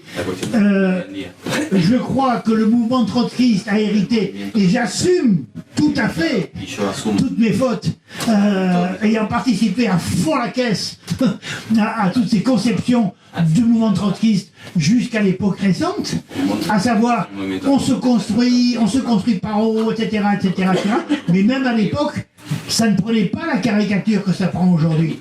Parce qu'il y avait eu quand même des événements qui s'étaient passés, et c'est l'ensemble de l'influence des luttes de libération nationale, qui ne sont pas un petit détail comme ça, hein, comment dire, je vais revenir là-dessus mais rapidement, mais donc et aujourd'hui, il faut réinscrire notre pensée, notre conception de construction dans quelque chose de plus large, uniquement des processus d'autoconstruction. Pour s'autoconstruire, il faut armer le volontarisme militant. On arme le volontarisme militant en disant aux camarades, nous sommes l'embryon du futur parti bolchevique. Et tout ça, ça amène... Je caricature un peu, mais à peine. C'est nous qui allons changer les choses. RP est champion là-dessus, mais il n'y a pas que. Voilà. Donc, je crois qu'il faut reformuler les choses et repenser les choses de ce point de vue-là. On ne va pas inventer, on ne va pas le faire par nous-mêmes. Je crois que c'est un débat collectif. Par rapport, bien sûr que je pense qu'il faut discuter, que nous avons raison de discuter avec Hello, même s'il ne comporte pas bien. Je vais conclure. Nous avons raison de discuter avec RP. Je pense que nous aurions exercé une pression politique sur eux. Moi, si j'ai été invité, ils ont été très polis, très corrects avec moi et très gentils. Même si on s'est fâché à la fin du débat, parce que justement, ils agressaient Hello et que j'ai pris la défense de mes camarades de Hello devant RP, parce que, voilà, le débat sur la Palestine, je ne suis pas sûr que RP soit les mieux placés pour le mener, et on s'est affronté publiquement, en plein forum, avec les camarades de RP, et je ne laisse jamais calomnier mes camarades, quels qu'ils soient, et quelle que soit leur nature, et quel que soit ce qui par ailleurs ils m'ont fait, et les méchancetés qu'ils aient pu me faire, mais c'est complètement anecdotique par rapport à l'histoire du mouvement ouvrier. Donc, et je conclurai sur une chose. Par rapport à, pour revenir sur ta question, sur le lien entre ce que nos deux conceptions, je pense que tout ça nécessairement peut évoluer et qu'on peut trouver, de même que je pense que dans le NPAR, on a un congrès qui se prépare, on mènera le débat et on essaiera d'animer ce débat à notre façon avec nos idées. Mais après, ça, chacun jugera. Mais nous participons à l'animation du débat, encore une fois, avec nos moyens et avec l'accueil qu'on a, mais ça c'est l'accueil dépend pas nécessairement de nous, ici, bien sûr. Il y a quelque chose d'extrêmement important dans ce qui se passe aujourd'hui, dans l'évolution du capitalisme financiarisé, mondialisé, tel qu'on le qualifie, pas que nous, c'est quelque chose de même que Lénine n'a pas du tout inventé le mot impérialisme, je vous signale. Ceux qui ont inventé le mot impérialisme, c'est les impérialistes eux-mêmes. L'impérialisme est né en Angleterre. C'est Sidrod et compagnie, c'est eux qui ont inventé le mot d'impérialisme et Lénine après, bon, il a employé le mot que tout le monde emploie, comme nous on emploie le mot que tout le monde emploie. Et donc, il va, du fait que la concurrence s'exacerbe de par l'acharnement à arracher des profits pour que la bourse continue de monter, parce que la bourse soit elle monte ou elle descend. Ça reste pas calme. Donc il faut toujours plus de grains, de charbon pour la machine, le monologue de la bourse qui absorbe la finance. Et il faut renforcer l'exploitation de l'homme, de la nature, c'est ce qui se passe aujourd'hui. Et la concurrence pour les profits est exacerbée, d'où les guerres. La guerre d'Israël n'est pas la même que celle d'il y a 20 ans. C'est la guerre qui s'inscrit dans l'offensive globale du monde occidental. Netanyahou, Zelensky se font les champions des idées d'extrême droite de la défense du monde occidental, que reprennent tous les extrêmes droites dans le monde occidental. Et ce phénomène, il conduit à deux choses. D'une part, une militarisation croissante, et cette militarisation croissante, c'est la militarisation des populations, du travail, de la production. Je ne sais pas comment appeler le processus qui est en route partout, dans toute l'Europe et aux États-Unis. Nouveau fascisme, s'il n'y a pas de confusion, si on ne confond pas Hitler avec Milley ou d'autres, ou Trump, non, c'est une dictature populiste, tout ce que vous voudrez, mais on va vers un renforcement. Et ça, c'est mécanique, c'est inscrit dans la politique des classes dominantes pour mener leur guerre économique et leur guerre tout court. Et ça, c'est pas dans un rythme, je conclus, dans 20 ans, c'est en route. Et c'est là où le mouvement révolutionnaire est mis devant des responsabilités collectives et sans faire la leçon à qui que ce soit, où effectivement il y a l'idée d'un pôle révolutionnaire. De ce point de vue-là, nous partageons totalement cet objectif-là, mais le pôle révolutionnaire, il sera démocratique ou il ne sera pas une fusion par en haut entre courants, sans débat, sans congrès de refondation après la scission, il sera démocratique. Comme toutes les phases de développement du mouvement ouvrier ont été des phases démocratiques. Nous sommes dans une phase de renouveau du mouvement révolutionnaire, et cette phase, elle se fera démocratique dans les débats publics entre tendances, pas en se repliant dans les bras des réformistes décadents, mais en impulsant par un débat démocratique et une action collective respectueuse des uns et des autres, des divergences, des actions différentes du mouvement révolutionnaire. Et ça, c'est quelque chose qui est aussi engagé, et je crois que c'est là-dessus qu'il faut appuyer, miser et militer dans ce sens-là. Je m'excuse, j'ai été trop long. Mais la présidence le problème.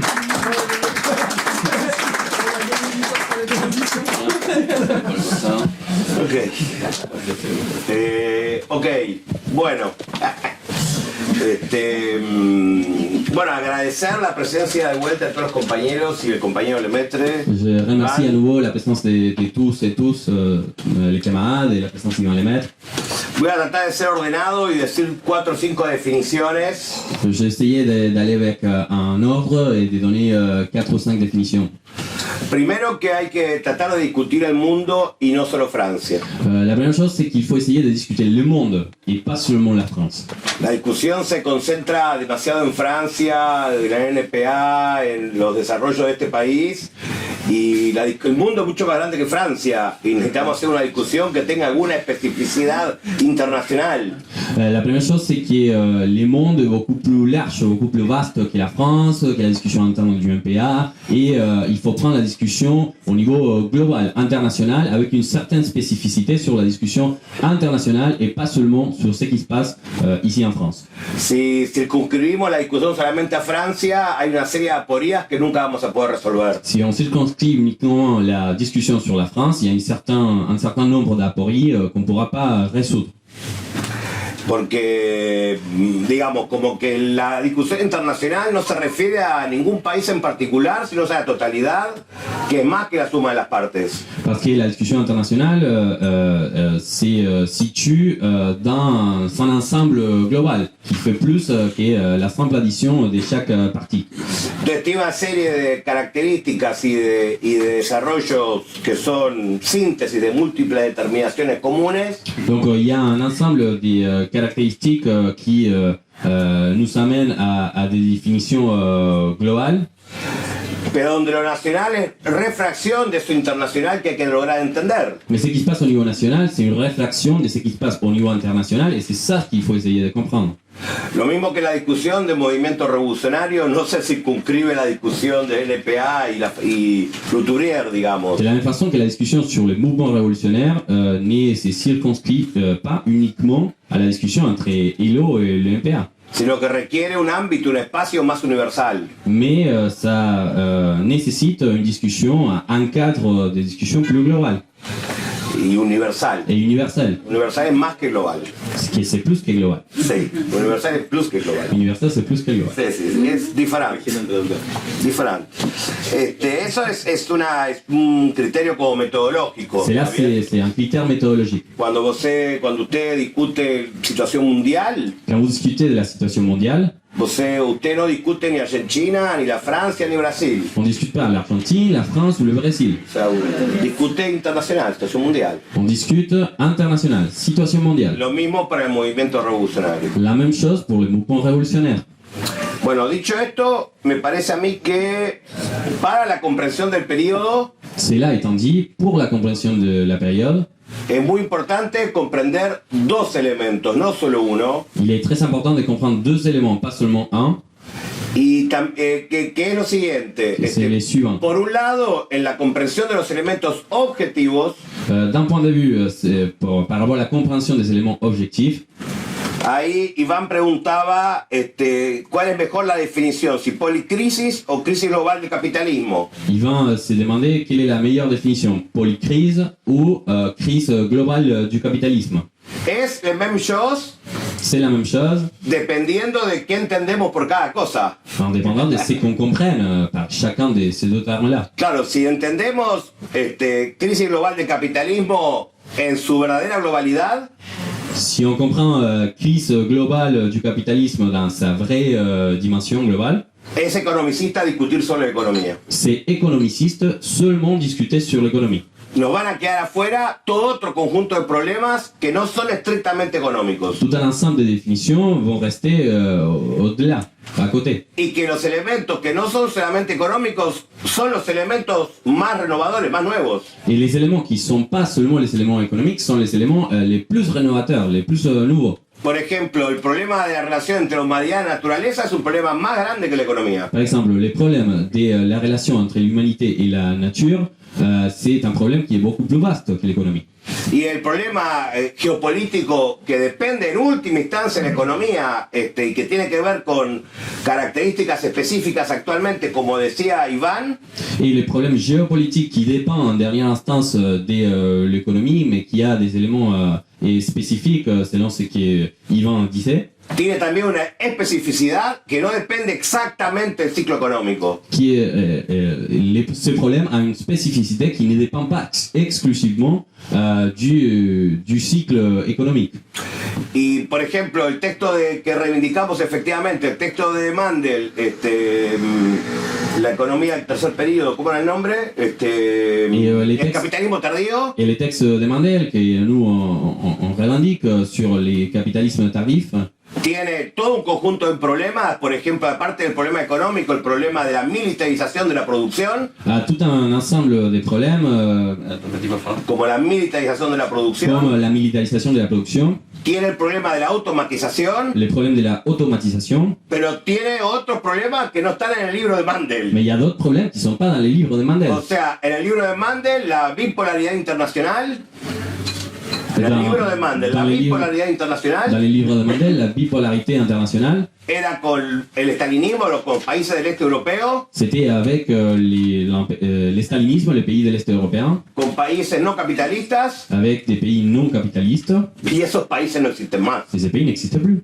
Y también en el libro de Mandel, que yo recuerde, la discusión ecológica tenía muy poco peso. Et aussi, c'est là dont je me souviens, la question écologique avait très très peu de poids dans ces livres. Y entonces el problema, la ubicación es marxista revolucionaria frente al problema de la ecología, frente al problema geopolítico, etcétera, son problemas nuevos que pueden estar inscritos en la idea de policrisis o pueden estar inscritos en la idea de crisis global del capitalismo, pero que tienen su especificidad que no se resume al carácter financiero del capitalismo. Et donc la question écologique, la question géopolitique qui peuvent s'inscrire dans cette crise globale du capitalisme ont une certaine spécificité avec lesquelles il faut traiter ces questions-là, qui s'inscrit pas uniquement dans la définition des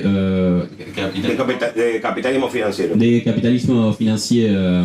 Pero sí tenemos un acuerdo fuerte con Iván, Mais on a un accord très profond avec Yvan. tenemos la misma posición On a la même position, de que estamos en un nuevo periodo, que nous sommes face à une nouvelle période, en una nueva totalidad dans une nouvelle totalité, específica del siglo spécifique XXI, au XXe siècle, que contiene las definiciones de Lenin, pero va más lejos que Lenin, qui intègre les définitions de Lénine, mais qui va au-delà des définitions de Lénine, y que son las que hay que discutir en primer lugar para entender, para ver cómo militar, cómo construir organizaciones revolucionarias. et qui c'est ce qu'il faut discuter pour définir comment militer et comment construire ces organisations révolutionnaires.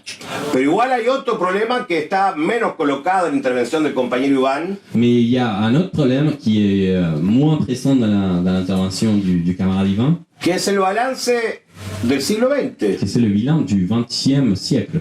¿Qué es lo que pasó con las revoluciones socialistas y anticapitalistas del siglo XX? Qu'est-ce qui s'est passé avec les révolutions socialistes et anticapitalistes du XXe siècle? ¿Por qué fracasaron las revoluciones? Pourquoi il y a eu des révolutions qui ont terminé par un échec? ¿Qué fue el estalinismo? Qu'est-ce que c'était le stalinisme? Si el estalinismo fue solamente un subproducto muy degenerado, que lo fue en parte del capitalismo, Le stalinisme, c'était un sous-produit très dégénéré du capitalisme, o si también remite a dificultades de aislamiento de la revolución, a dificultades vinculadas a la dificultad que la clase obrera ejerza el poder, a los problemas profesionales del poder, como decía Christian Rakowski, ou si c'était lié au problème de l'isolement de la révolution, mais pas un élément. los problemas profesionales del Et poder, aux como decía problèmes Christian professionnels du pouvoir, comme Christian Rakowski disait. Rakowski. Lo mismo que si programáticamente es lo mismo la revolución rusa o la revolución china, Ou si au niveau programmatique, c'est la même chose, la révolution russe ou la révolution chinoise. que creo que ahí también tenemos acuerdos con Iván, que creía entender que la identificó como una revolución anticapitalista, pero no socialista, la revolución china. Je pense qu'on peut avoir un accord avec le camarade Yvan qui, nous, on caractérise la révolution chinoise comme une révolution anticapitaliste, mais pas socialiste.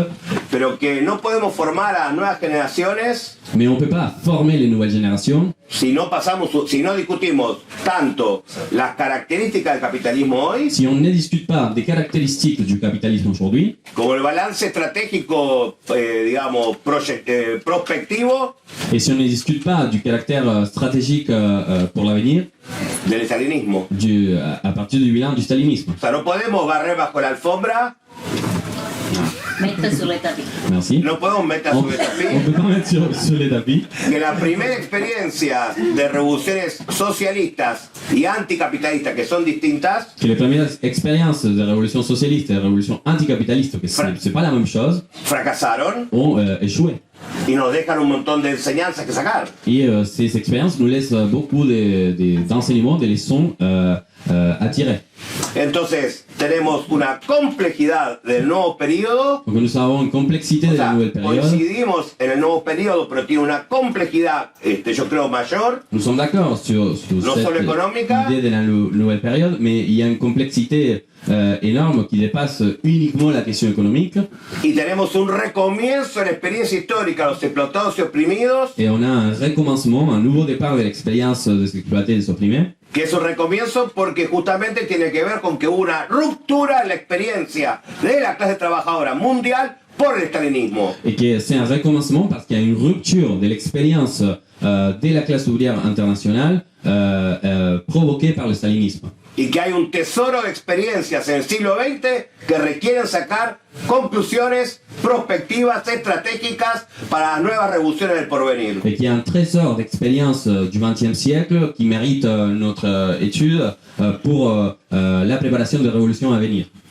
Entonces el debate tiene que tener esa amplitud y esa profundidad. Donc le débat doit avoir cette amplitude et cette Profundidad. profondeur. O sea, el debate programático hoy Les débats programmatiques aujourd'hui, no es exactamente igual que el debate del programa de transición. c'est pas exactement les débats à l'époque du programme des transitions. Tiene que contener, pero también superar las posiciones del programa de transición. Ça doit contenir mais à la fois dépasser les positions du programme de transition. ¿Por qué? Pourquoi? Porque estamos en 2024 Parce que nous sommes en 2024. y el programa de transición fue escrito en 1938. Et le programme de transition est écrit en 1938. Pasaron 100 años, Il y a 100 ans qui se sont passés. pero no solamente pasaron 100 años, pasaron un montón de cosas. Mais il n'y a pas eu seulement 100 ans qui se sont découlés, il y a eu beaucoup de choses qui se sont passées. No solamente, como dice muy bien Iván, el capitalismo se modificó, y no solamente, como dice Iván, el capitalismo estaba a punto de morir, como parecía en la época de Trotsky. Et pas seulement comme le camarade a dit correctement, que Que el capitalismo estaba a punto de morir, como le decía capitalisme Trotsky, était à point de mourir, comme Trotsky disait, sino que además se murió el estalinismo. mais le stalinisme est mort. Y hay que sacar conclusiones de por qué, qué pasó. Et il faut tirer des conclusions. Pourquoi? Qu'est-ce qui s'est passé? Y hay un montón de corrientes que dicen que el Estado obrero duró hasta 1989. Et il y a beaucoup de courants qui disent que l'État ouvrier a duré jusqu'à 1989. Y es una locura, C'est de la folie, ça. porque la década del 30 fue tremenda. Parce que la décennie... Fue una década contrarrevolucionaria, antiobrera, internacional del estalinismo que mató a millones de personas. Parce que la décennie des années 30 était une décennie contre-révolutionnaire qui a tué à des décennies de personnes. O sea, usted no puede pasar por encima de la colectivización forzosa, que fue una expropiación de la propiedad privada contrarrevolucionaria. Todo un tema. Il faut analyser par exemple la collectivisation forcée qui a été une offensive contre-révolutionnaire qui a tué des millions de personnes. Usted no puede pasar por encima de la acumulación primitiva dicha socialista. On ne peut pas pas parler de l'accumulation primitive dite socialiste. La industrialización. L'industrialisation. Que se hizo a expensas de la clase obrera. Qui a été fait au-delà de la volonté de la classe ouvrière. Y tampoco puede pasar encima de una cosa que es un error de Pierre Brouet. Pierre Brouet tiene un libro del 66 que tiene cosas interesantes, que dice el partido bolchevique. Y dice el partido bolchevique que nace a partir de, yo qué sé, 1903 y dura hasta que escribió el libro Brouet, 1966. Et on ne peut pas faire comme, par exemple, un militant qui s'appelle Pierre Brouet, qui a dit que les partis bolcheviques durent depuis 1903 jusqu'au moment où il écrit son bouquin, aux années 1956. Aux années 50. Yo respeto mucho a Brouet. Moi, je respecte beaucoup Brouet. Pero el título está mal. Mais le titre, il est erroné. Porque el partido bolchevique fue asesinado a comienzos de la década del 30. Parce que le parti bolchevique a été assassiné au début des années 30. Y pasó a ser otro partido. Et il est devenu un autre parti. Y la primera generación burocrática del partido bolchevique, o sea, del partido ya no bolchevique, et la première génération bureaucratique d'un parti qui n'était plus le parti bolchevique, también fue purgada. A été purgé également. Y el partido bolchevique, el partido burocrático no bolchevique se consolidó con las grandes purgas con la segunda generación burocrática. Et y que el partido no bolchevique se consolidó con la segunda generación burocrática. Et le parti non bolchevique s'est consolidé, s'est solidifié avec la deuxième génération bureaucratique non révolutionnaire. Discusiones, pero C'est beaucoup de discussions. No, son discusiones que no pueden no hacerse. Mais c'est des discussions qui ne peuvent pas ne pas se faire. Tercer problema, y voy a tratar de terminar rápido. Troisième problème, j'ai essayé de finir rapidement. Creo que que hay una cuestión que compartimos con Iván, vinculado al reagrupamiento de los revolucionarios, Je pense qu'il y a une question qu'on partage avec Yvan par rapport au regroupement des révolutionnaires, pero que la formulación que tiene Iván hay un elemento voluntarista. mais dans la formulation qui a été faite par Yvan, il y a un élément volontariste. No sabemos cómo va a ser exactamente la organización de los revolucionarios cuando haya censo. On ne sait pas exactement quelle sera la forme d'organisation des révolutionnaires quand il y a un ascensus. Es imposible, si el Partido de Trabajadores, o sea, es imposible. La tarea que tenemos es construirnos como corrientes revolucionarias y eventualmente reagruparnos La tâche de la période est de nous construire en tant que courant révolutionnaire et éventuellement avec des regroupements, sin autoproclamación, sans autoproclamation, sin la, perdónenme, bueno, no voy a decirlo, bueno, sin la tontería de creerse los únicos revolucionarios, sans l'arrogance de se prétendre les seuls révolutionnaires, sin creerse Adán y Eva, sans se prétendre Adam et Eva, como si fuéramos Adán y Eva, o comme sea, si on était Adam et Eva. que solamente falta morder la manzana. Il nous manque juste de mordre. O sea, somos Adán y Eva y otro muerde la manzana y el otro que muerde la manzana es el que pecador. Nous sommes Adam et Ève et c'est l'autre personne qui mord la pomme et qui est pécheur, Y nosotros no. mais pas nous. No mordimos la manzana. Somos Adán y Eva buenos. Nous sommes les bons, les Eso sympas. es ridículo. C'est ridicule. Pero no es ridículo construir las propias corrientes Mais ce qui y n'est pas ridicule, c'est de construire les propres courants tratar de confluir de manera no sectaria, pero con principios, una comprensión común de las tareas y programas. et essayer de converger sans sectarisme et avec des principes sur la compréhension commune des périodes et des tâches. Y ser pacientes a ver la realidad, qué camino nos indica para construir las grandes organizaciones internacionales y nacionales revolucionarias. Et avoir beaucoup de patience et militer pour construire les grandes organisations internationales et nationales révolutionnaires dont on a besoin. Bueno, y dos, tres cosas telegráficas porque no hay tiempo. Et je Uno, dis 2-3 choses d'une façon télégraphique parce qu'il n'y a plus de temps. me parece que el problema de la cuestión nacional vuelve con todo, con toda fuerza, Première chose, je pense que la question nationale, le problème de la question nationale revient avec beaucoup de force. que efectivamente no apoyamos a Zelensky, obviamente. Effectivement, on ne soutient pas Zelensky, évidemment. Nos gustaría un movimiento ucraniano independiente de Zelensky, que no existe, pero digamos que el sentimiento nacional contra la invasión en Ucrania es justo. Il faudrait évidemment un mouvement ukrainien indépendant de Zelensky, mais ce qui n'existe pas. Mais évidemment, les sentiments des Ukrainiens contre l'invasion russe est légitime. Y hay que pelear por una tercera posición, digamos, Et il que faut lutter pour une troisième position, soi-disant, emancipatoria pero anticapitalista, émancipatrice mais anticapitaliste. que la cuestión nacional vuelve muy fuertemente en Palestina, Que la question nationale revient avec beaucoup de force en Palestine. como hace décadas no volvía porque hay un genocidio. Comme ça fait des décennies que c'était pas pareil parce qu'actuellement il y a un génocide en cours. Y nuestra corriente defiende de manera incondicional al pueblo palestino, pero aunque al mismo tiempo que no apoya jamás, Notre courant international soutient d'une façon inconditionnelle le peuple palestinien en même temps qu'on ne soutient pas le Hamas. entonces, en resumen, el problema nacional volvió con todo. Donc en résumé, la question nationale est de retour avec beaucoup de force. Nos parece que en segundo, como otra cosa, otra cosa rápida, el reformismo existe, Comme un deuxième élément, le réformisme existe, pero no hace reformas, mais il ne fait pas de réforme. pero no es exactamente igual a los partidos de derecha o extrema derecha. Mais il n'est pas exactement pareil aux partis de droite ou d'extrême droite. Pero compañero dice que militan en el FI, ¿no? En la nuevo Frente Popular, Et les camarades disent qu'ils militent dans les LFI, dans les nouveaux Front Populaire, para escapar del sectarismo, pour ¿no? échapper au sectarisme. Pero tiene un problema, Mais là, il y a un problème. que el Frente Popular es de conciliación de clases. Et le Front Populaire, c'est la conciliation des classes. Y eso estamos en contra. Et sur ça, on est contre ça. O sea, hay digamos, dos grandes delimitaciones. Il y a deux grandes délimitations. La de independencia de clase, Celle de l'indépendance des classes, no participar en las mismas organizaciones con fuerzas burguesas, ne pas participer dans les mêmes organisations que les forces bourgeoises, y el carácter revolucionario, et les caractères révolutionnaires. donde la lucha extraparlamentaria es la estratégica La lutte extra-parlementaire, c'est la lutte stratégique. y la lucha parlamentaria es muy importante pero táctica. Et la lutte parlementaire, elle est très importante, mais elle est tactique.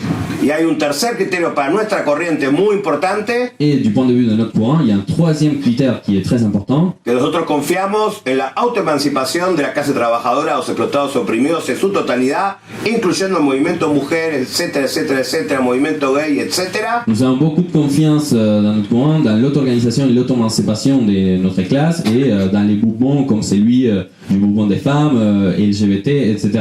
Y consideramos a la organización revolucionaria y al partido como parte de ese mecanismo de autodeterminación, de autoemancipación. Et nous considérons l'organisation révolutionnaire comme faisant partie de ces mécanismes des liens avec l'auto-organisation de notre classe. Entonces hay como tres criterios axiomáticos que son Donc il y a trois critères axiomatiques: independencia de clase, indépendance de classe, reforma revolución réforme révolution y autoemancipación. et auto-émancipation. Bueno, y para terminar, Y para había dos preguntas que termino. Il y avait deux questions et j'ai fini avec ça. La extrema derecha es un peligro. L'extrême droite est en danger. Opino que la burguesía internacional está dividida alrededor de la extrema derecha. No opino que toda la burguesía apoye a la extrema derecha. Opino que la burguesía yankee está dividida alrededor de Trump y Kamala Harris. J'ai l'impression que la bourgeoisie au niveau international, elle n'est pas toute unifiée derrière l'extrême droite. Je pense qu'il y a une division entre la bourgeoisie, y compris aux États-Unis, il y a une division entre la bourgeoisie qui soutient Trump et la bourgeoisie qui soutient Harris. Y opino que paradójicamente la burguesía norteamericana apoya más a Kamala Harris que a Trump. Et d'une façon paradoxale, je pense que la bourgeoisie des États-Unis soutient plus même Kamala Harris. Porque Trump es un salto al vacío muy peligroso. Parce que Trump signifie un saut vers l'inconnu qui est trop dangereux. Entonces parte de los rasgos objetivos entre comillas pre-revolucionarios del mundo. Donc en faisant une partie des éléments objectifs entre guillemets révolutionnaires du monde, Es que la burguesía está dividida alrededor de con qué régimen dominar. c'est que la bourgeoisie elle est divisée autour de la question avec quel régime il faut gouverner. No está toda la burguesía unificada detrás de Trump, Il n'y a pas toute la bourgeoisie unifiée derrière Trump. ni está toda la burguesía unificada detrás de Marine Le Pen. Il n'y a pas non plus toute la bourgeoisie unifiée derrière Marine Le Pen. Hay crisis de consenso en la burguesía, hay crisis de consenso en la burguesía. Il y a une crise de consensus à l'intérieur de la bourgeoisie. Así como el imperialismo está dividido, De la même façon que l'impérialisme il est divisé, no hay un imperialismo bueno y uno malo. il n'y a pas un impérialisme bon, il y a un impérialisme mauvais. Los dos son una porquería. Les deux sont de la merde. Shit. Shit. Ah, both are shit. Les deux sont Shit. dégueulasses, sont de la merde. Sí, así es. Y luego, ya cierro, sí. Al compañero preguntaba si había continuado la ruptura con el NPA. Et après les camarades, ils posaient la question s'il y a une rupture ou une continuité avec le MPA. No, hay superación crítica, las dos cosas. Il y a un dépassement critique, il y a les deux choses.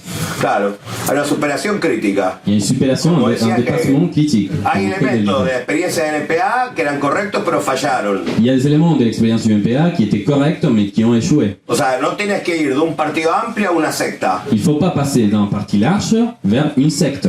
¿Está bien? Que yo creo que lamentablemente el NPA va camino a ser una secta. Et désolé, mais je pense catégoriquement que le MPA va dans le chemin de devenir une secte. Una secta organizativista. Une secte organisationnelle, organisativiste. La síntesis es construir una organización militante revolucionaria no autoproclamatoria. La synthèse, c'est construire une organisation révolutionnaire, militante, non autoproclamatoire. Pero que no va a contener a todo el mundo, es imposible. Mais cela va pas contenir tout le monde. Cela, c'est impossible. La historia del movimiento revolucionario es una historia de lucha de tendencias inevitablemente. L'histoire du mouvement révolutionnaire est une histoire de lutte des tendances et ça, c'est inévitable. Y en eso me parece que el compañero Iván es muy honesto, muy principista, Et je pense que dans ce sens-là, le camarade Yvan, il est très honnête et très principiste, pero ingenuo. mais un peu naïf. Porque el movimiento revolucionario siempre ha tenido corriente, compañeros. Parce que le mouvement révolutionnaire a toujours eu, dans les mouvements révolutionnaires, il y a toujours eu des différents courants. pero no tienen por qué ser unas sectas asquerosas. Mais ça veut pas dire qu'il faut que ces courants soient des sectes dégueulasses. En la primera internacional vos tenías bakulinistas, tenías prudonistas, tenías trade unionistas, tenías internacionalistas que eran Marx y Engels. Dans la première internationale, il y avait Marx Engels, il y avait des trade unionistes, il y avait des bakulinistes, des prudhoniens, etc. Y en la tercera internacional, o la segunda internacional era la revolucionaria, por no hablar de los reformistas. Et la deuxième internationale, c'était la révolutionnaire, pour ne pas parler des réformistes. Tenías al bolchevismo, a Lenin. Il y avait des bolcheviques, il y avait Lénine, Tenías a Trotsky, que era otra corriente. il y avait Trotsky, c'était un autre courant, A Rosa. Rosa Luxembourg. Y bueno, hoy termino. Hay una nueva síntesis que hacer. Aujourd'hui, il y a une nouvelle synthèse à faire.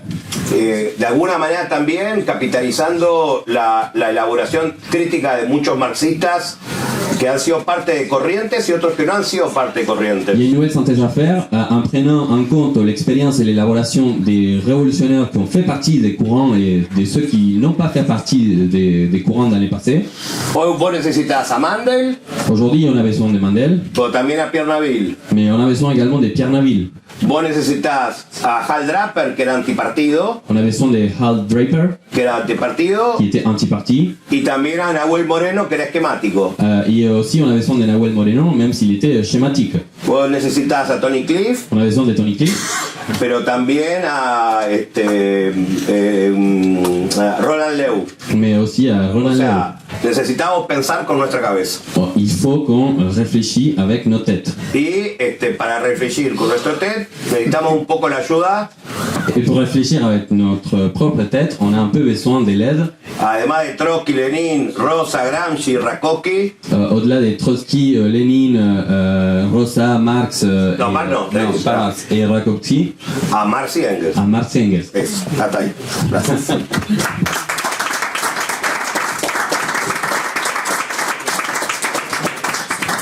Bon, mais merci à toutes et tous pour ce débat.